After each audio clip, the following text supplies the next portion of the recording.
Hey guys, అందరూ ఎలా ఉన్నారు? మేమైతే చాలా బాగున్నాం.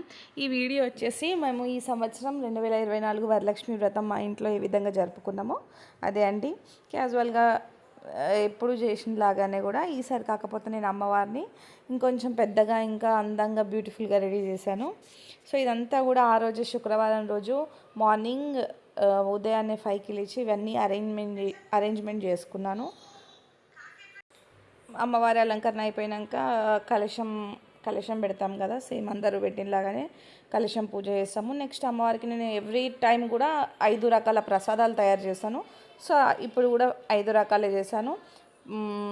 అది దద్దోజనం, చలివిడి, గారెలు, శనగలు, పులిహోర.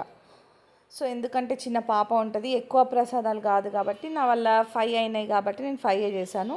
నెక్స్ట్ సేమ్ మనం అందరం ఎట్లా పూజ చేసుకుంటామో చారుమతి కథ ఉంటుంది కదా, చారుమతి కథ చదువుకొని లక్ష్మి స్తోత్రాలు చదువుకొని అలాగే లక్ష్మీదేవికి సంబంధించిన కొన్ని శ్లోకాలు అవన్నీ చదువుకొని సేమ్ హారతి ఇచ్చి ఏదో అండి నాకు వచ్చిన మంగళారతి పాట పాడి అలాగే కర్పూర గౌరవం కర్ణావతారం ఉంటుంది కదా, అదొకటి వచ్చు, అది కూడా వాడేసి ఈ విధంగా నా వరలక్ష్మి వ్రతాన్ని అయితే ఈ సంవత్సరం ఇట్లా కంప్లీట్ చేశాను.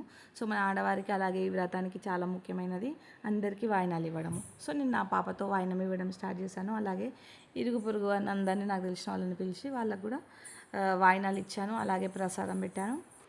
సో ప్రతిసారి కూడా ఎప్పుడు ఇలాగే హ్యాపీగా ఇంకా ఎనర్జెటిక్గా ఈ పూజ చేసేటట్టు ఆ దేవి నన్ను బ్లెస్ చేయాలని నేను వేడుకుంటున్నాను. సో మీ అందరినీ కూడా అందరిపైన కూడా మా ఫ్యామిలీ పైన కూడా ఆ దేవుని కరుణా కటాక్షాలు, ఆ దేవుని చల్లని చూపు ఎప్పుడూ ఉండాలని మనస్ఫూర్తిగా ఆ దేవిని వేడుకుంటున్నాను.